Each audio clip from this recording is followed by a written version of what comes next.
Buenos días, bienvenidos. Vamos a comenzar con nuestro estudio del día de hoy. Ya estamos listos. Seguimos con nuestro estudio. Le damos la bienvenida a los que nos ven a través de las redes sociales, los que van a ver este estudio, que sea de bendición. Pedimos a Dios que sea de bendición para ustedes. Vamos a comenzar con nuestro estudio. Recuerden que estamos en la primera carta de Juan. La primera carta de Juan y vamos en el capítulo 2. Primera carta de Juan, capítulo 2, donde vamos a leer del versículo 3 al 6. Recuerden que la semana pasada estudiamos el versículo 1 y el versículo 2. Hoy nos toca del versículo 3 al 6. Primera de Juan, tomen sus Biblias, busquen Primera de Juan, capítulo 2, del 3 al 6. Y comenzamos. Dice así la palabra de Dios.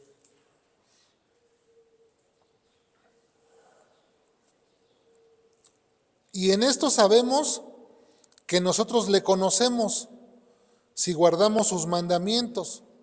El que dice yo le conozco y no guarda sus mandamientos, el tal es mentiroso y la verdad no está en él. Pero el que guarda su palabra, en este verdaderamente el amor de Dios se ha perfeccionado. Por esto sabemos que estamos en Él. El que dice que permanece en Él debe andar como Él anduvo. Padre, te damos gracias en esta hora por esta hermosa palabra que tú has dejado escrita para que nosotros podamos meditar en ella.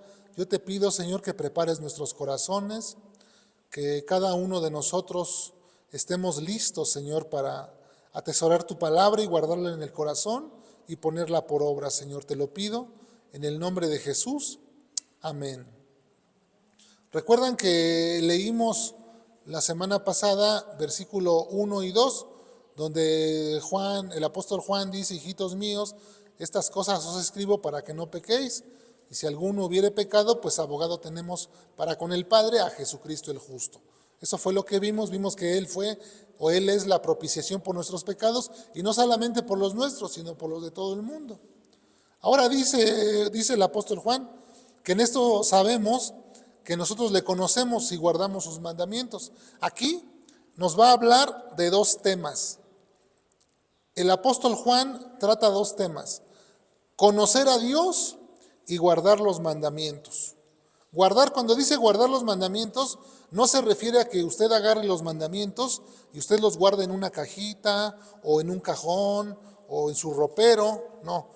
Cuando dice guardar los mandamientos, se refiere a practicarlos, ponerlos por obra, ser obedientes, a la obediencia a la palabra. Es a lo que se refiere. Hago esto para que no vayan a pensar que usted diga: sí, ahorita guardo los mandamientos, me los llevo guardaditos y los alzo en mi casa. No, ponerlos por obra. Ok, aquí el apóstol Juan está combatiendo. Para poder entender bien el contexto, tenemos que entender que el apóstol Juan está combatiendo las herejías que los gnósticos estaban introduciendo en la iglesia.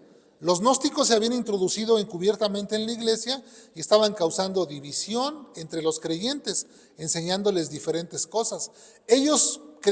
Su idea de ellos era que únicamente el conocimiento que ellos tenían, o un conocimiento más elevado, era lo único que importaba. Ellos postulaban o argumentaban con los creyentes que la materia era mala, por lo tanto no era necesario que nosotros practicáramos la moralidad o la ética, principios morales, ¿no?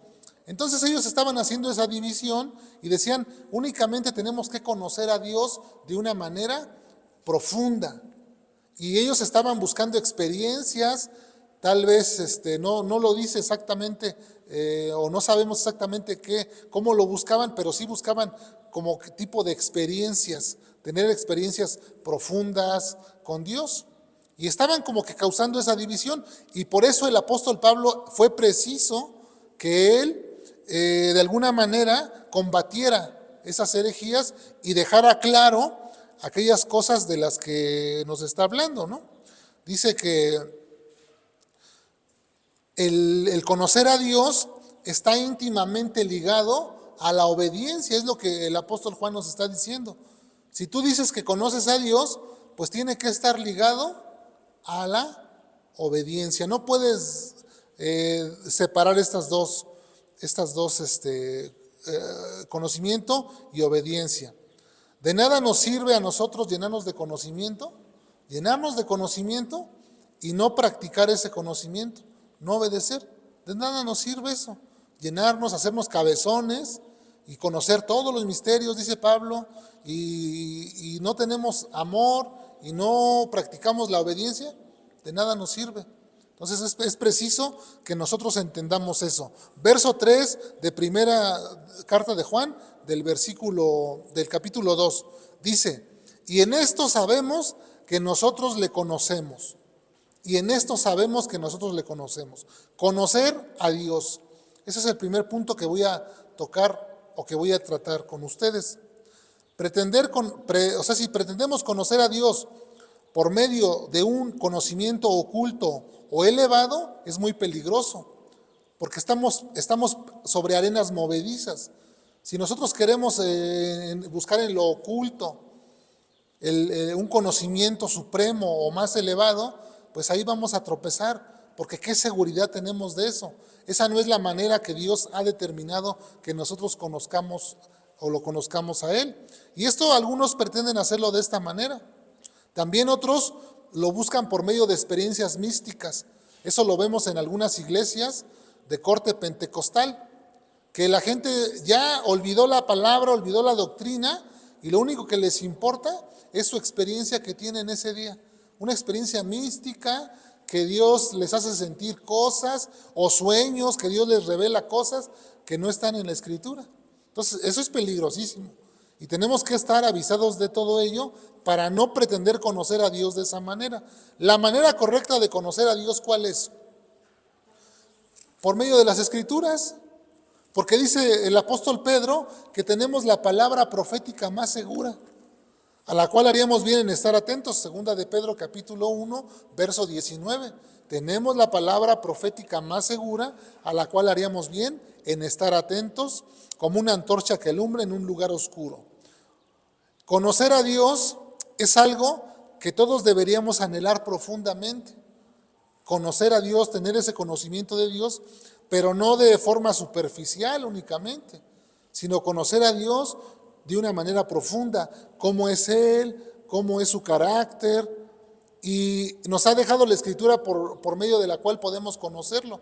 Nosotros podemos conocer a Dios, cómo es Él, cómo piensa, cuál es su voluntad y la voluntad para nuestra vida. Aquí está todo, pero necesitamos dedicarle tiempo.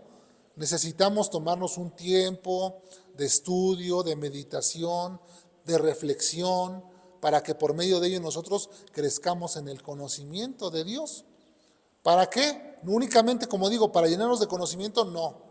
Ese conocimiento que nosotros vamos adquiriendo de Dios tiene un propósito.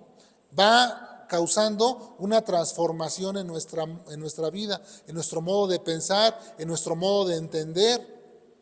Y aquí ahorita vamos a ver cómo es el amor, el motor que hace que el conocimiento se transforme en obediencia. Porque muchas veces cuando hablamos de obediencia se quiere pensar que es imposición. Se ve, ¿no? A veces como que me quieres imponer algo. O meterse a estudiar las cosas de Dios es como imposición y pura prohibición.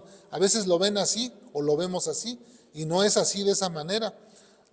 El conocimiento de Dios tiene que ser de una forma correcta. Y no solamente conocer a Dios, sino ser conocidos por Dios. Es algo importante. Porque nosotros podemos decir, bueno, yo conozco al presidente de la República, porque lo he visto en la televisión, he escuchado sus mañaneras, ¿no? ¿Qué da?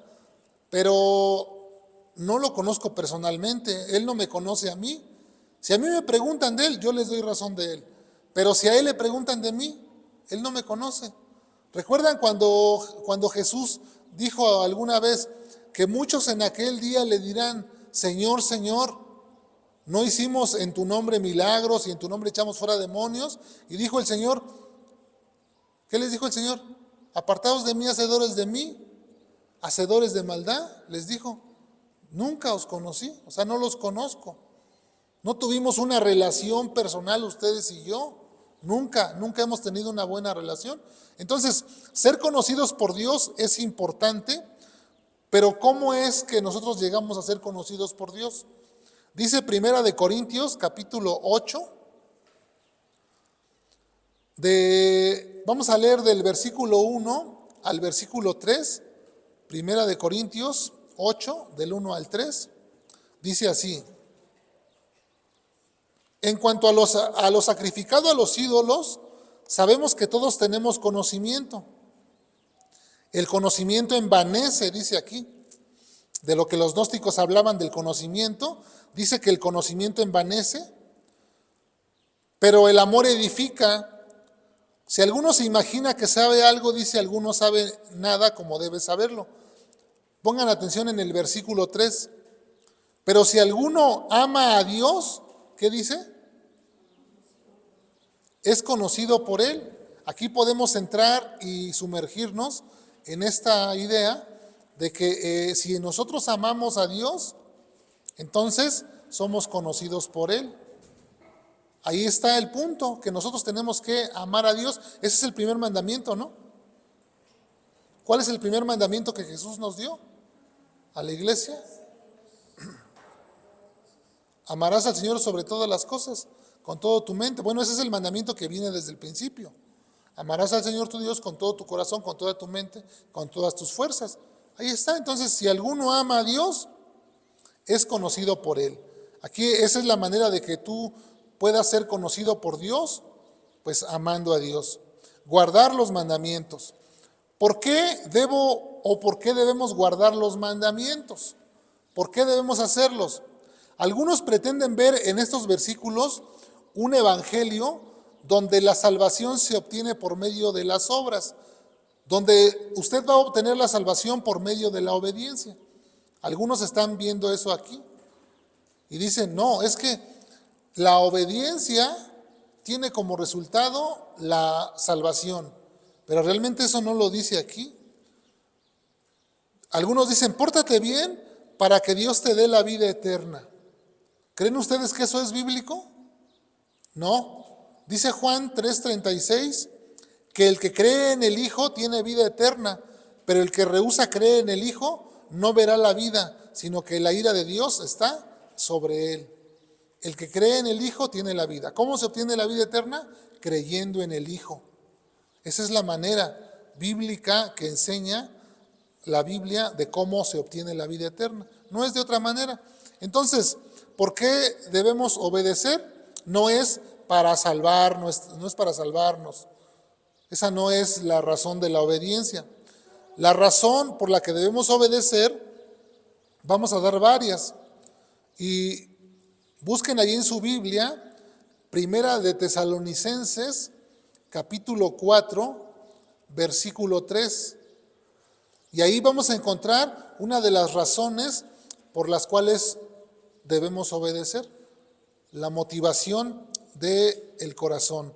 Primera de Tesalonicenses 4, verso 3, dice así: pues la voluntad de Dios es vuestra santificación, porque a eso fuimos llamados.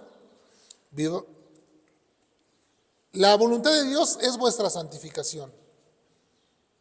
¿Qué quiere decir esto? Que la voluntad de Dios es vuestra santificación, que usted debe de vivir alejado del pecado, que usted tiene que santificarse cada día más. Esa es la voluntad de Dios.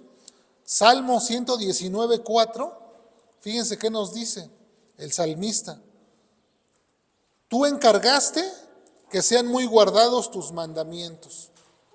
O sea que es un encargo de Dios, que los mandamientos de Dios sean guardados.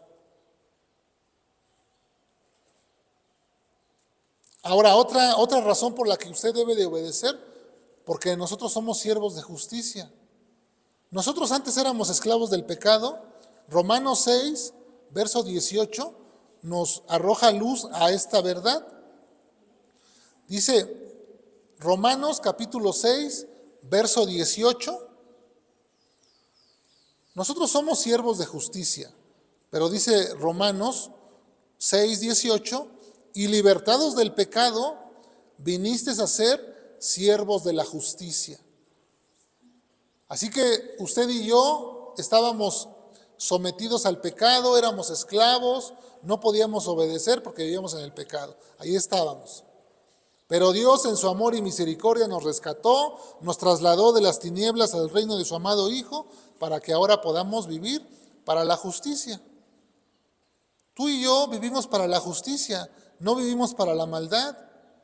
Las buenas obras que hacemos, que Dios preparó de antemano, la obediencia, no es para obtener la salvación, no es para ganar algo. Es porque la obediencia es la evidencia de que tú eres o de que tú tienes una relación con Dios. Esa es la obediencia, para eso se muestra, la obediencia.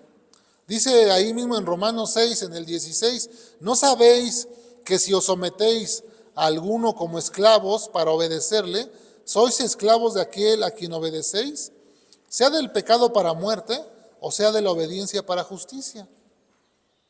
Si te sometes al pecado, ya sabemos que la paga del pecado es muerte. Pero si te sometes a la obediencia, ¿para qué es?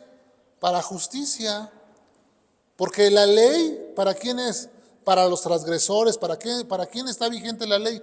Para los transgresores, para los desobedientes, para los que no quieren hacer la voluntad de Dios. Entonces ahí podemos ver nosotros que las razones para obedecer tienen que ser motivaciones genuinas que nacen del corazón, que podemos obedecer desde nuestro corazón a estos mandamientos, pero motivados por el amor.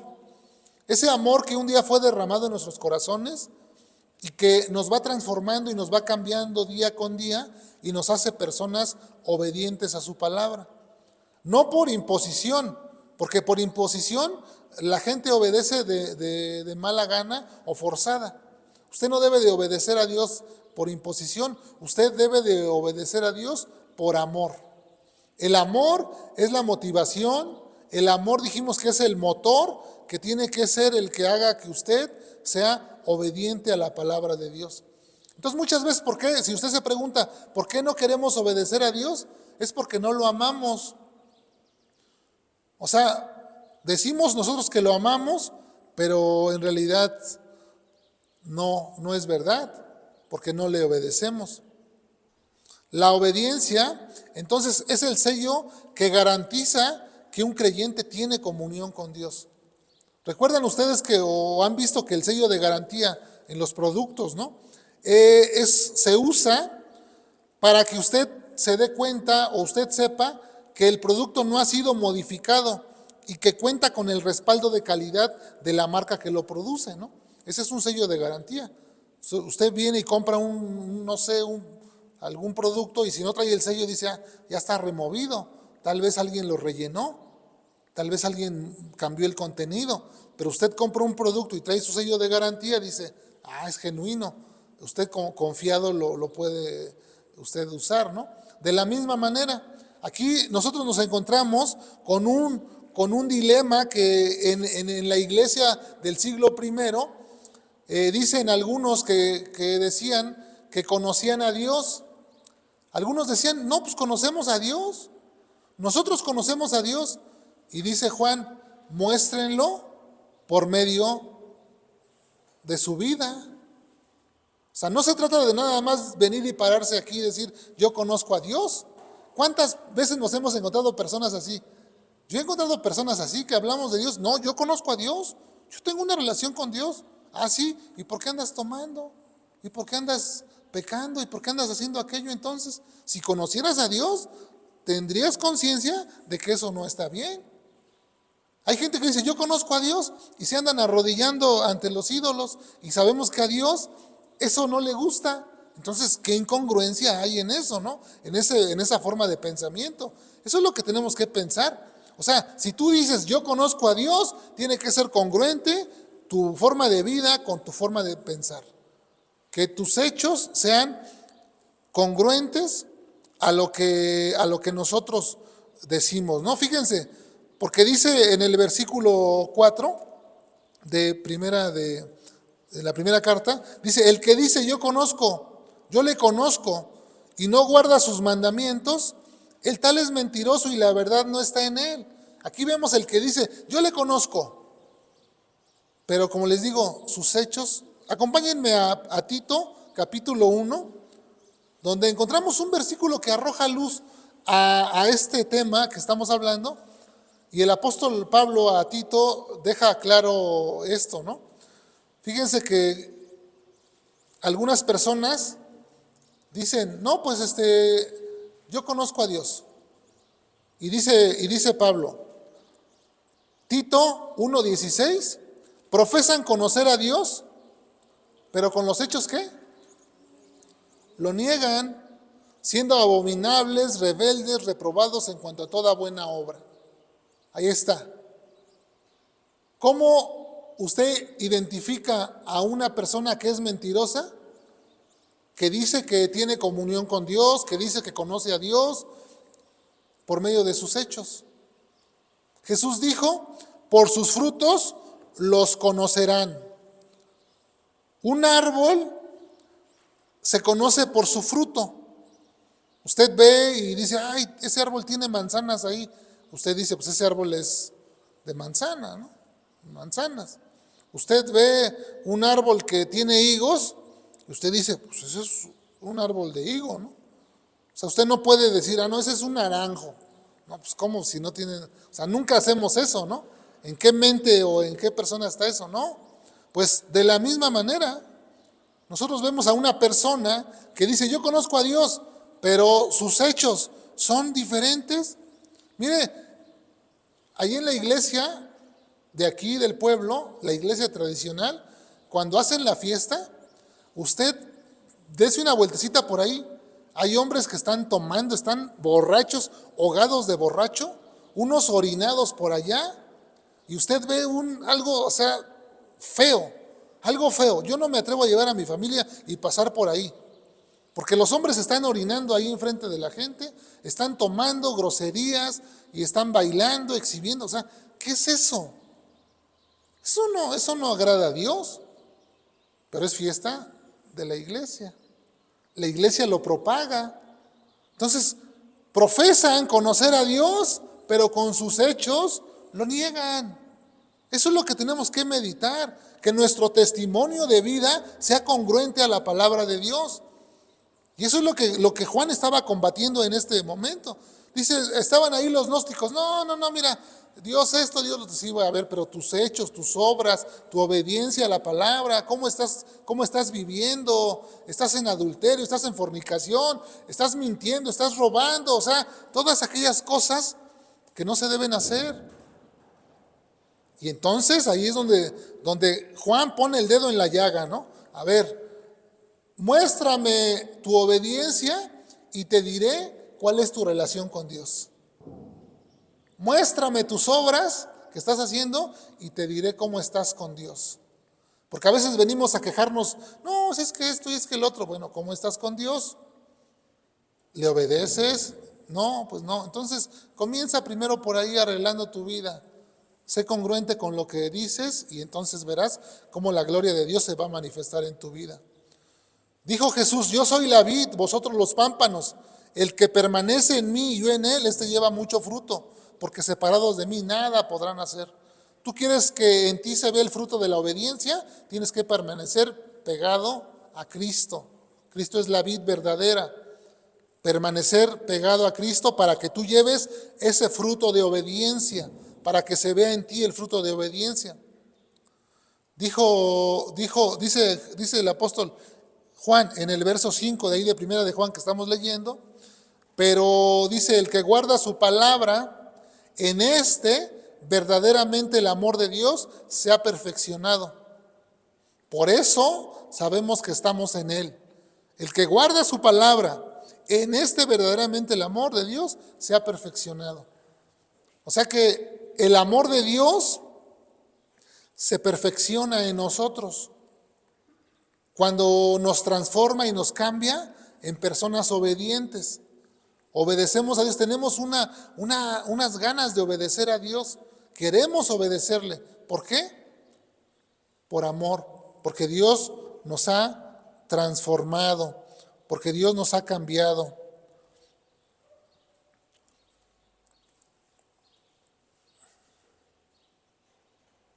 Así que entonces podemos concluir que el amor nos vuelve obedientes.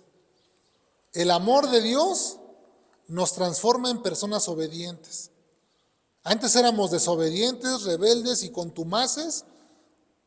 Desobedecíamos a nuestros padres, desobedecíamos las autoridades, desobedecíamos a Dios, todo, no nos importaba. Pero el amor de Dios que entró a nuestra vida, que se depositó en nuestro corazón, cuando creímos, el Espíritu Santo de Dios que nos selló y que permanece con nosotros, es el que nos ha ido transformando. Y ha ido transformando nuestro entendimiento, renovando nuestra mente por medio de la palabra de Dios. Y ahora ya no nos cuesta obedecer, porque el amor de Dios que tenemos en el corazón nos mueve y nos motiva. Ahora queremos vivir de tal manera que queremos agradar a Dios en todo lo que hacemos. Y es eso lo que Juan nos está exponiendo. Y dice Jesús: si guardareis mis mandamientos, permaneceréis en mi amor, así como yo he guardado los mandamientos de mi Padre y permanezco en su amor. Si guardamos los mandamientos de Dios, permaneceremos en el amor de Dios. Juan 15:10. El Evangelio de Juan dice: si guardareis mis mandamientos, permaneceréis en mi amor, así como yo he guardado los mandamientos de mi Padre y permanezco en su amor. Aquí podemos ver a Jesús, su obediencia, y Él nos motiva a que nosotros también seamos obedientes.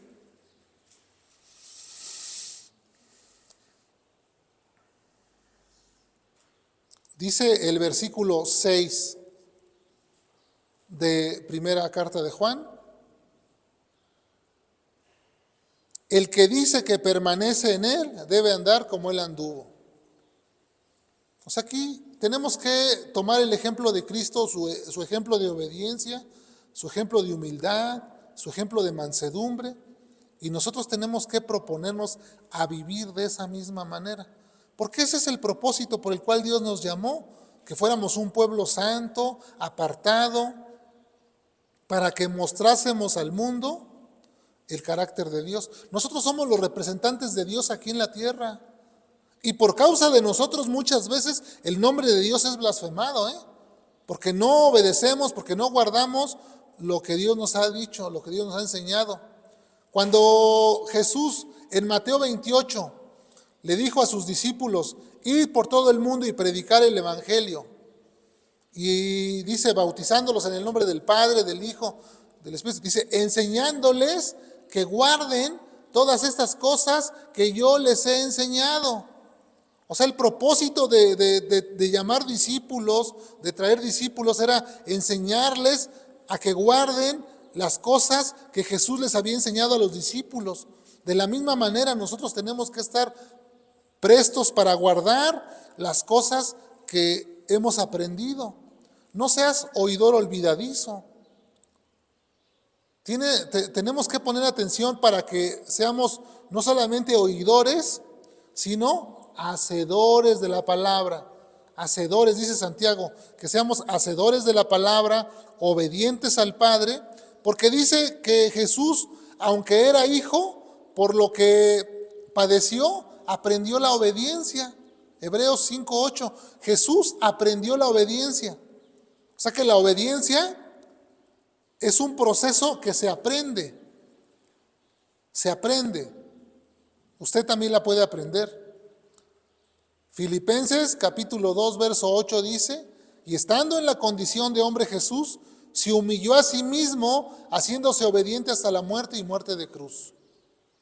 Jesús se hizo obediente. Ese es el propósito de nuestra vida, que nosotros seamos obedientes, para que ese sea el sello que garantice que somos hombres de Dios, que somos siervos de justicia y que vivimos de una manera piadosa. Y entonces podemos darnos cuenta que es lo que dice Juan en esos versículos. Dios nos adoptó como sus hijos y somos sus representantes aquí en la tierra, por lo tanto es necesario que cada uno de nosotros manifestemos el carácter de Jesús para que Dios sea conocido por todos en este mundo, que a través de nosotros la gente pueda conocer a Dios. Si tú dices, yo le conozco a Dios, pues demuéstralo por medio de tu obediencia. No te quedes únicamente en ese dicho de decir, yo le conozco, no. Que tu obediencia hable más fuerte que tus palabras. Eso es lo que tenemos que hacer. Y déjenme terminar con este pasaje que está en Romanos. Mas os ruego, hermanos, que os fijéis en los que causan divisiones y tropiezos en contra de la doctrina que vosotros habéis aprendido, y que os apartéis de ellos, porque tales personas no sirven a nuestro Señor Jesucristo, sino a sus propios vientres, y con sus suaves palabras y lisonjas engañan a los corazones de los ingenuos, porque vuestra obediencia ha venido a ser notoria a todos, así que me gozo de ustedes, pero quiero que seáis sabios para el bien e ingenuos para el mal. Romanos 16, del 17 al 19. Que tengamos cuidado con los que causan división, con los que quieren pervertir la doctrina de Cristo, que introducen cosas que no están aquí en la palabra, que tengamos cuidado de ellos y que nos apartemos de ellos, y que nuestra obediencia sea conocida por todos. Que cuando nosotros vayamos a la escuela, que cuando nosotros vayamos al trabajo, que cuando nosotros estemos en casa, que sea notoria y sea conocida nuestra obediencia. Esa va a ser nuestro sello de garantía, que las personas van a decir, esta persona tiene una relación con Dios, tiene un conocimiento de Dios.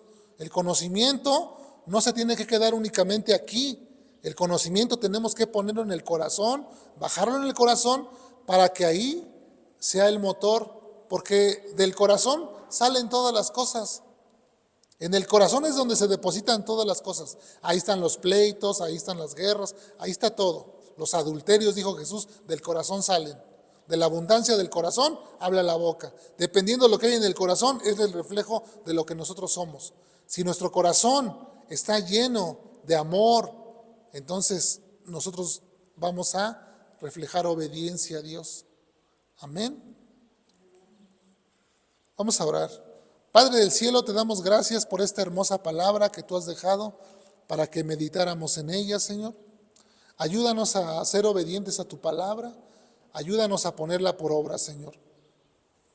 Tú, mi Dios, sabes por qué haces las cosas y nos has dejado, Señor, este hermoso libro para que podamos meditar en él, en tu palabra, Señor. Tú encargaste, Señor, que fueran muy guardados tus mandamientos, Señor. Ojalá, Señor, que fueran ordenados nuestros caminos para guardar tus estatutos, Señor. Ayúdanos a obedecer tu palabra y ayúdanos a guiarnos siempre, Señor, por tu Espíritu Santo que está en nosotros, que sea Él, porque dice tu palabra que los que son guiados por el Espíritu de Dios, ellos son hijos de Dios. Ayúdanos, Padre, en esta hora. Te pedimos que nos bendigas a cada uno y que seas tú, Señor, poniendo en cada uno de nosotros el querer como el hacer por tu buena voluntad. Te lo pedimos en el nombre de Jesucristo nuestro Señor. Amén. Amén. Pues qué bueno que hemos podido estudiar esta porción bíblica. Nos despedimos. Que el Señor les bendiga a todos los que se conectaron. El Señor les bendiga ahí en sus casas y nos vemos la próxima semana.